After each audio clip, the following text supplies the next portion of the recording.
우리에게 더 확실한 예언의 말씀이 있으니 날이 새어 샛별이 너희 마음에 떠오르기까지. 이게 휴거를 말하는 겁니다. 지금 이 너희가 그리스도인이잖아요. 구원받은 사람에게 말하는 거예요. 그럼 구원받은 사람이 지상 재림을 기다리는 거예요? 아니지 않습니까? 휴거를 기다리잖아요. 그죠? 그러니까 지금 여기서 말하는 우리가 기다리는 거, 이것은 샛별을 기다리는 거예요. 샛별이 너희 마음에 떠오르기까지 어두운 곳에서 빛나는 빛에 주의하듯. 이 예언의 말씀에 주의하는 것이 더 나으니라. 어두운 곳이 뭐냐면 이 교회 시대가 밤이기 때문에 밤에 어두운 곳에 있다가 아침을 한번 생각해 보세요. 뭘 제일 먼저 떠오릅니까? 아침에 떠오르는 별? 샛별이 떠오르는 거예요. 샛별이 떠오를 거예요. 휴거 때는. 이제 올라가는구나. 이제 진짜를 알아요. 안녕이에요. 이제 여러분의 마음에 샛별이 떠오르듯 뭔가 알게 될 거예요. 그럼 뭔지는 정확히는 모르지만 그 표현을 샛별이 떠오르기까지라고 하는 거예요. 샛별이 너희 마음에 떠올라서 올라가면 태양이신 예수님을 뵐 거예요. 태양이 아침부터 갑자기 확 떠오르는 경우가 있어요? 없잖아요. 새벽녘에는 샛별처럼 태양이 이렇게 점점점 하다가 정오에 태양이 환하게 빛나지 않습니까? 그게 지상 재림이라고. 재림 때 예수님은 태양처럼 이 땅에 내려오실 겁니다. 예수님의 다른 이름이 1, 2, 3번이에요. 샛별, 새벽별, 태양. 샛별이 데이스타라고 돼 있고 여기는 모닝스타잖아요. 새벽별. 자, 샛별이 떠오르고 그 다음에 모닝스타예요. 새벽별. 같은 말이에요. 그죠? 말라기 4장 2절 보면 이게 태양이에요. 처음에 우리를 데리고 올라가실 때는 샛별이 우리 마음에 떠오르는 것처럼 올라갈 거예요. 모닝스타예요. 그 예수님. 그리고 7년 후에 이 땅에 재림할 땐 태양처럼 이 땅에 내려오는 거예요. 그러니까 이 사람들은 뭐라 그러냐면 데이스타니까 이게 낮의 별이라고 번역했어요. 낮의 별. 자,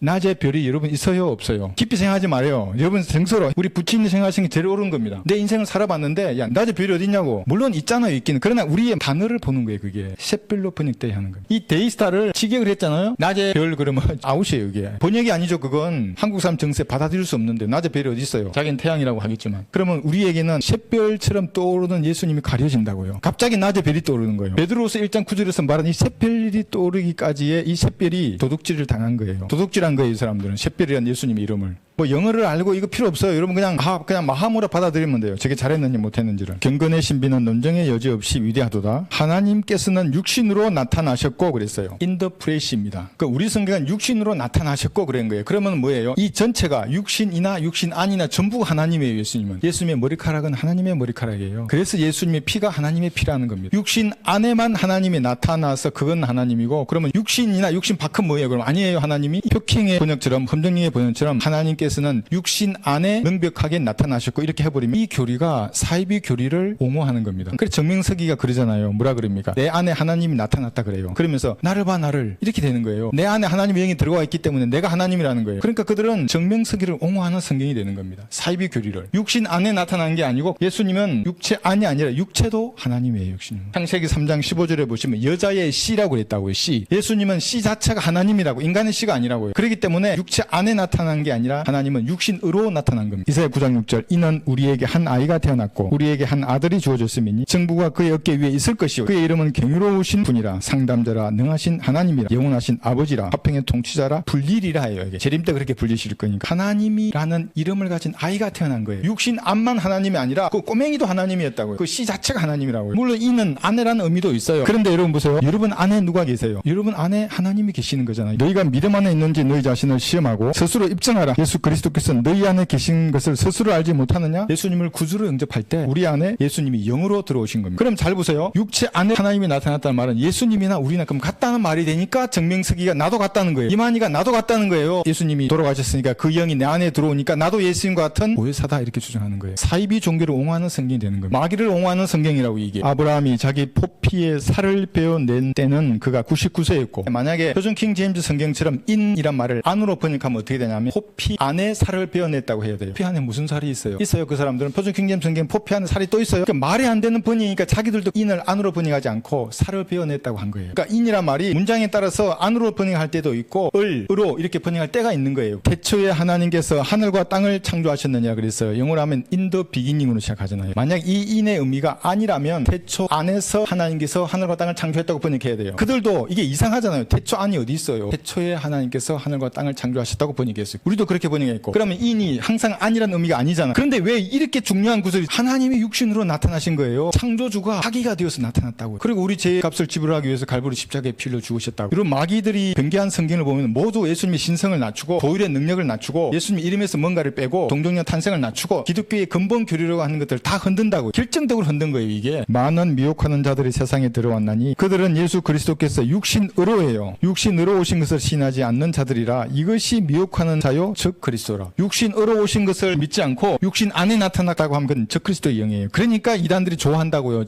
날라라 여기 보라고 여기 표준 킹 제임스 성경이 내 안에도 육신으로 나타났다고. 교묘하잖아요. 우리도 성령이 안에 계세요. 근데 다르다고요. 하나님께서는 이들에게 이방인들 가운데서 이 신비의 영광의 풍요함이 어떠한지를 알려고자 하셨으니 이 신비는 너희 안에 계신 그리스도시요 곧 영광의 소망이라. 우리 안에 하나님이 들어가셨어요. 우리 안에. 그렇다고 해서 같은 게 아닙니다. 이 성경들은 육체 안에 하나님이 나타났다는 이 말은 같은 걸로 만들어버려요. 그렇지 않아요. 예수님은 육신 전체가 육신으로 나타나신 하나님이고 구원받은 그리스도인들은 구원받을 때 성령께서 나 안에 영이 들어왔다고요. 이게 다른 거예요. 이게.